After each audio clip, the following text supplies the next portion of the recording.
Em função do nosso período de quarentena e esse afastamento, enquanto a gente vai passando por isso em casa, a gente vai estar fazendo algumas atividades à distância. Eu vou preferir fazer com vocês a aula que eu daria em sala de aula normalmente, só que eu vou fazer aqui com vídeo. Então, dentro dessa ideia, eu vou estar explicando o mesmo assunto para vocês que a gente teria em sala de aula, mas se vocês tiverem dúvidas, a gente acaba fazendo isso pelo portal, por uma rede social, em que vocês podem entrar em contato comigo.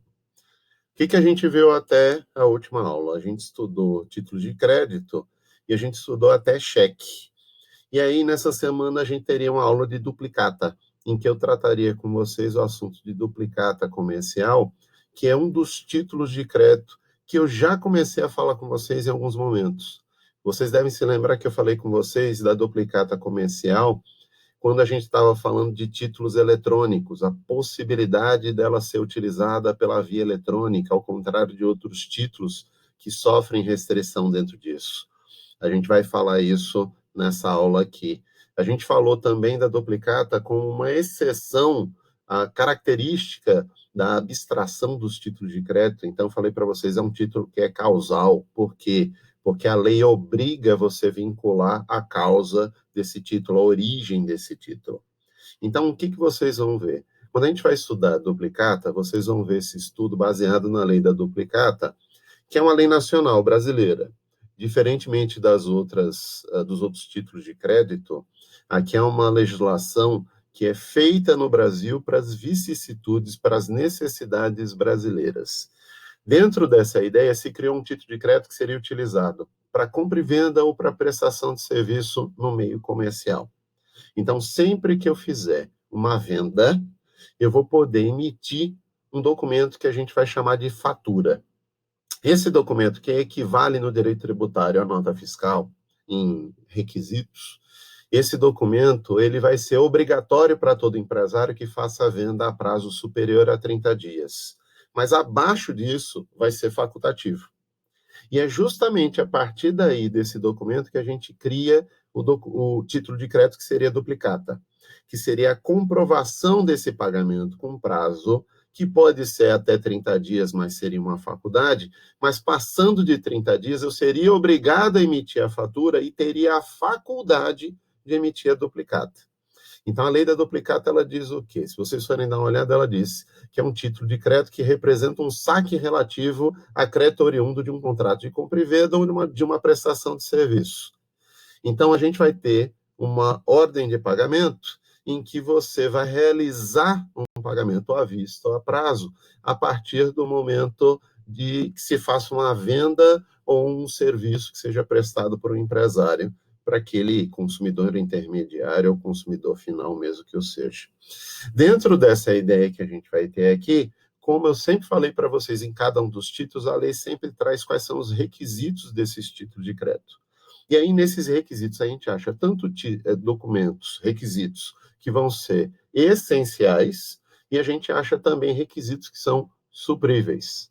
Quais são os requisitos supríveis? Sempre vai ser requisito suprível o lugar e a data do pagamento. Se eu não tiver o lugar do pagamento, é onde o título foi emitido, que em tese é o domicílio do devedor. E se eu não tiver a data do vencimento, a data do vencimento vai ser imediata, vai ser à vista. A exceção disso, a regra geral é que os requisitos são essenciais. Na falta deles, vai haver a invalidade do título, a nulidade do título. Então, dentro dessa ideia, o que a gente vai estar vendo? O que a gente vai estudar? A duplicata, ela deve conter o nome duplicata, a denominação duplicata, como todos os títulos, a gente viu aqui, cheque, letra de câmbio, nota promissória, todos eles tinham que ter o nome do título. O número da fatura. Daqui a gente tira que esse documento, esse título de crédito, ele vai ser um título causal. Por quê? Se na fatura eu tenho que indicar qual é o preço da venda do produto, qual é o produto que está sendo vendido, a unidade. Aqui a gente vai ter a indicação, a conexão desse título de crédito, que deixa de ser abstrato e passa a ser causal, pela conexão com a venda ou com a prestação de serviço, através da indicação do número da fatura. Eu tenho que ter a data certa do vencimento ou a declaração de ser a duplicata à vista. Daqui eu já adianto para vocês, eu vou ter duas formas só de vencimento da duplicata. Vocês viram que o cheque só pode ser à vista. Mas vocês viram que a nota promissória pode ser à vista, pode ser a certo termo de data e pode ser a dia fixado ou dia certo. E a letra de câmbio, a gente acrescenta aí o acerto termo de vista para esses 3 tipos de vencimento que a gente viu na nota promissória. Então, aqui não. A gente só vai ter um dia certo, a declaração da data exata, ou então o vencimento vai ser à vista. Além disso, eu tenho que indicar o nome e domicílio do vendedor e do comprador. Então, mais uma vez aqui, esse título ele vai ser indicado o nome do tomador e do sacador, dos sujeitos que são credor e devedor. A importância a pagar em algarismos e por extenso, tem que vir os dois aqui, não é um ou outro, os dois. A praça do pagamento, que aí seria o requisito, como eu disse para vocês, suprível. A cláusula ordem, porque aí esse título, mais uma vez voltando para a primeira unidade, esse título ele é circulável por mero endosso. O endosso em preto ou endosso em branco já é o suficiente para você circular uma duplicata dentro do Brasil. A declaração do reconhecimento da sua exatidão e da obrigação de pagá-la, a ser assinada pelo comprador como aceite cambial. E a assinatura do emitente. Aqui, diferentemente do que a gente vê na letra de câmbio, em que eu só tenho a assinatura do emitente, que é o sacador, aqui eu tenho que ter a assinatura do emitente, que dá ordem para que o devedor ele passe a aceitar essa dívida, o comprador ou o tomador do serviço, passe a aceitar essa dívida e, a partir da aceitação, ele possa ser obrigado a pagar na data do vencimento. Dentro dessa ideia, então, o que a gente vai ter? Eu posso emitir uma duplicata. E a lei diz, olha, já que eu posso fazer uma venda que vai ser a prazo, a gente sabe que as vendas a prazo, elas podem ser a termo essa venda e vai ser feita a termo diferida ou vai ser a termo fracionado, facultada essa divisão. Então, o que diz a lei? Em uma só duplicata não pode corresponder mais de uma fatura. Desculpa, gente, eu estava aqui, estou parecendo aquele repórter americano que estava fazendo uma live e apareceu o filho atrás. Mas vamos lá. Como eu estava dizendo para vocês, eu posso fazer uma compra e venda ou uma prestação de serviço que ela pode ser de execução instantânea, pode ser de execução diferida ou pode ser de execução fracionada. Se ela for fracionada em várias parcelas, a gente vai ter o quê? Eu vou ter vários pagamentos que podem corresponder a uma única duplicata. Numa única duplicata, você pode dividir em vários pagamentos. Ela pode ser feito isso. O que não pode é corresponder a mais de uma fatura.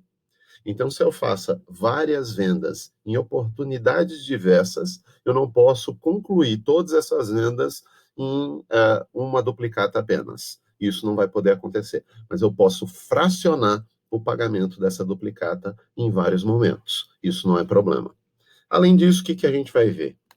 A gente vai ver dentro dessa questão aqui um exemplo que vocês têm de como seria um formato de duplicata. Então, a gente indica aí o número de ordem, a gente vai indicar os dados do comprador e do vendedor, e a gente vai indicar também o número da fatura e vencimento, bem como o valor que a gente vai ter aqui por extenso em algarismos. Dentro dessa ideia, vocês conseguem ter uma noção de como funcionaria essa duplicata.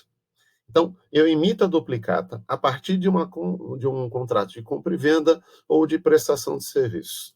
Se essa venda ou esse serviço tiver um pagamento superior a 30 dias, o prazo de pagamento, obrigatoriamente eu vou ter que emitir a fatura, mas não obrigatoriamente eu vou emitir a duplicata. A duplicata sempre é facultativa. A fatura ela vai ser obrigatória se você passar de 30 dias o pagamento, mas abaixo disso vai ser uma faculdade. Mas a duplicata sempre eu vou ter a faculdade de emitir. Então, a partir do momento que eu emito a fatura facultativamente até 30 dias, ou obrigatoriamente a partir dos 30 dias, eu posso emitir a duplicata. E optando por emitir a duplicata, passa a valer como um título executivo extrajudicial. Então, dentro dessa ideia, como eu disse para vocês, eu vou ter uma fatura, eu vou remeter essa duplicata para que seja aceita pelo devedor, a pessoa que é o comprador, o tomador de serviço, para que ele aceite essa duplicata. e aceitando a duplicata, ele devolva a duplicata ao vendedor ou ao prestador de serviço para que seja oportunamente cobrada na data do vencimento. Então, a gente tendo essa ideia aqui, o que a gente vai pensar? O aceite, ele é a assinatura que vai ser dada pelo devedor, como o próprio nome diz, aceitando, assumindo a obrigação, aceitando a dívida. Dentro dessa perspectiva, a gente tem na doutrina e na jurisprudência algumas opções do que a gente pode ter como aceite. A gente tem um aceite ordinário em que o devedor sacado, assina o título com um aceite e devolve o título ao credor. Essa é a regra geral daquilo que a gente vai ter. Mas eu posso ter um aceite por comunicação, em que o sacado recebe a cártula, não assina, mas comunica essa aceitação ao credor. Isso não é usual, não é a situação ideal, porque aí você precisa ter assinatura no documento. Mas vejam, como eu disse para vocês, a gente vai falar daqui a pouco da possibilidade de você ter um título, uma duplicata eletrônica, feito por via eletrônica. E aí, dentro dessa opção, haveria sim um aceite à distância, porque isso seria feito através, na verdade, de uma assinatura digital. A questão que a gente vai ter que ter cuidado é quando a gente vê a situação de aceite por presunção. Por quê? Nesse caso, o aceite por presunção, você até pode ter a devolução desse título sem o aceite, faz-se a presunção de que vai ser aceito, porque normalmente o devedor, o sacado, ele aceita e paga as dívidas, só que nesse caso não houve um aceite formal, não houve uma comunicação de aceite e que, por conta disso, eu vou precisar fazer o protesto.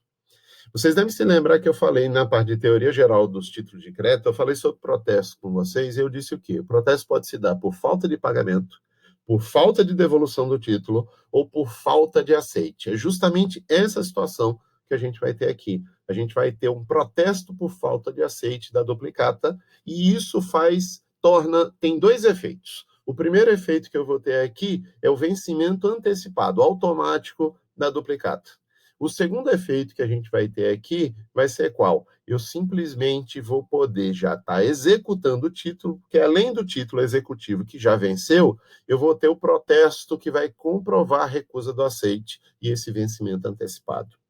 Então, a gente tem o aceite ordinário, que em tese é a assinatura, como a gente viu nos requisitos, é a assinatura do sacado, do devedor, para que o tomador, sacador, receba essa dívida oportunamente. Tem um aceite por comunicação, que não é tão usual, mas a gente até acaba admitindo, mas tem um aceite por presunção, que aí, nesse caso, ele carece do protesto para que haja a execução do título. Outra ideia que a gente vai ter é se não há o aceite.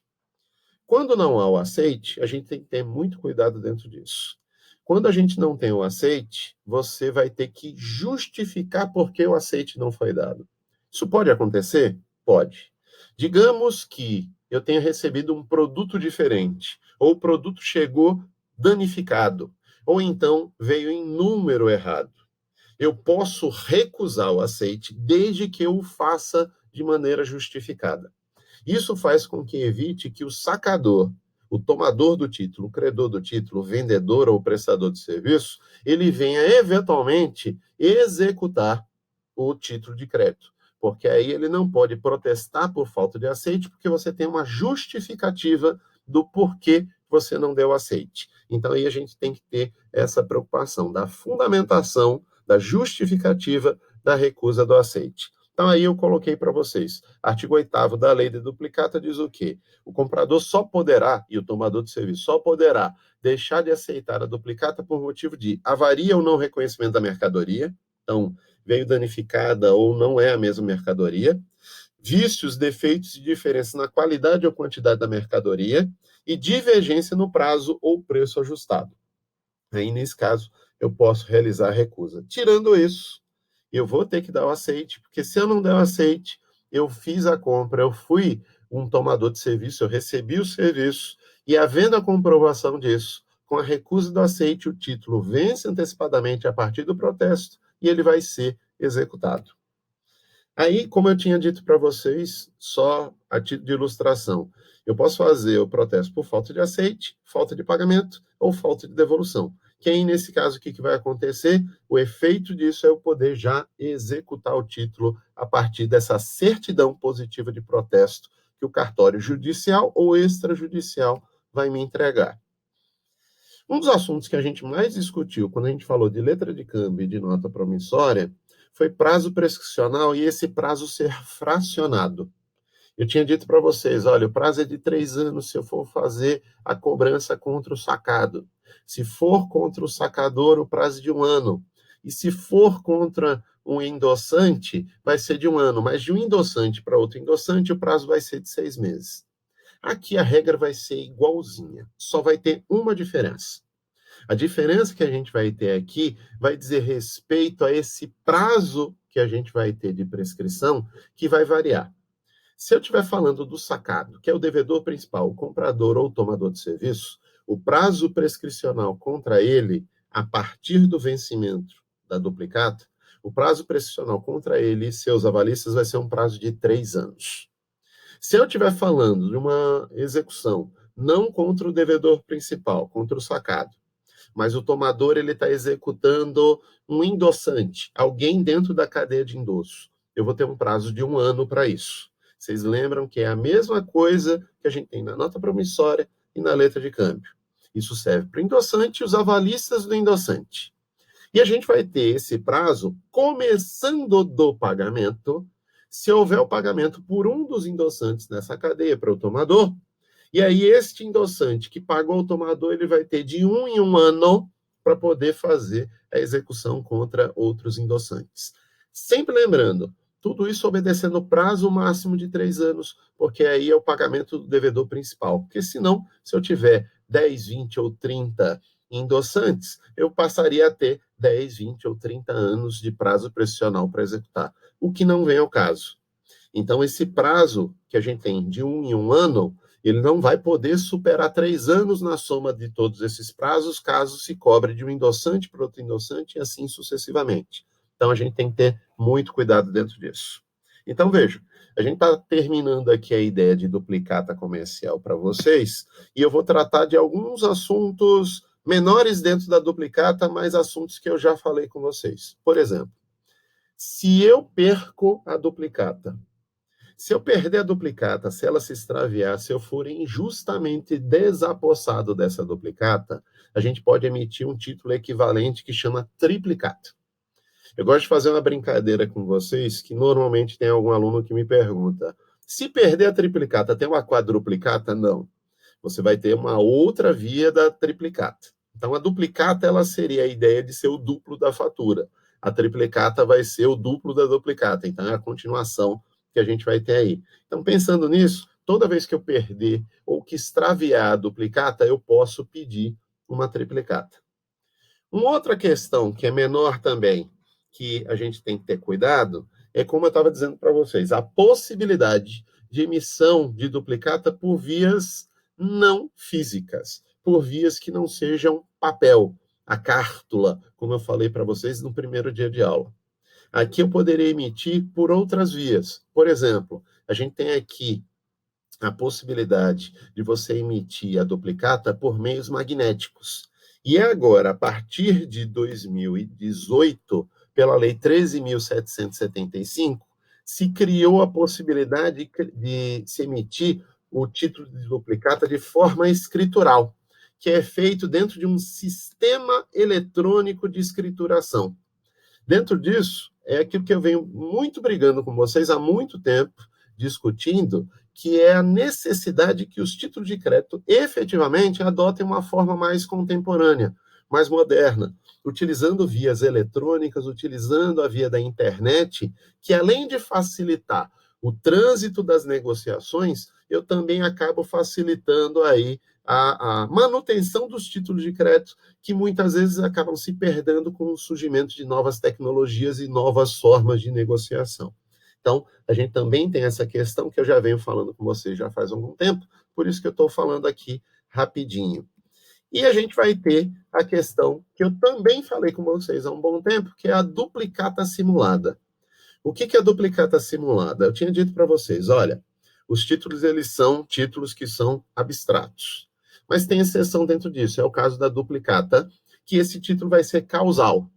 Ele sempre tem que ter uma conexão com a venda ou com a prestação de serviço.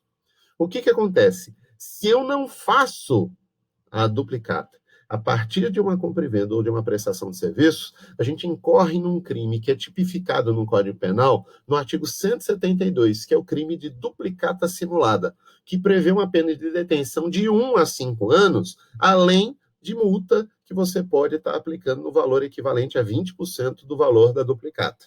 Então, vocês veem aí, artigo 172. Expedir ou aceitar a duplicata que não corresponda juntamente com a fatura respectiva a uma venda efetiva de bens ou uma real prestação de serviços. Aí a gente passa a ter o que aqui? Uma duplicata simulada. Por que criminalizar isso? Se a gente for ver, é muito comum que empresários utilizem a duplicata para realizar descontos bancários, a gente vai estar vendo isso agora em contratos, e realizar contrato de factoring, você realizar com empresas de fatorização mercantil, realizar negócios para que receba antecipadamente esse recebível, você antecipa esse pagamento, e quando chega o momento de realizar a cobrança, esse título ele foi simulado. E aí, na verdade, ele sendo simulado no direito comercial, como ele quebraria uma própria ideia de boa-fé, se optou por criminalizar esse fato. E aí surge o crime da duplicata simulada. Então, vejam, a gente fecha aqui essa parte de título de crédito com vocês, e dependendo da duração da nossa quarentena, eu vou estar trazendo outras aulas para vocês sobre outros assuntos. Aqui acaba ficando mais corrido, porque, na verdade, a gente está falando de um assunto sem que interaja com vocês. Eu me coloco à disposição para a gente estar tirando dúvida via portal, via rede social, onde vocês acharem melhor, para a gente tirar dúvidas sobre esse assunto. E, eventualmente, quando as aulas voltarem, a gente está fazendo uma revisão geral sobre isso também. Tá? Espero que vocês tenham gostado da aula, e aí eu mando outros vídeos depois para vocês. Até logo.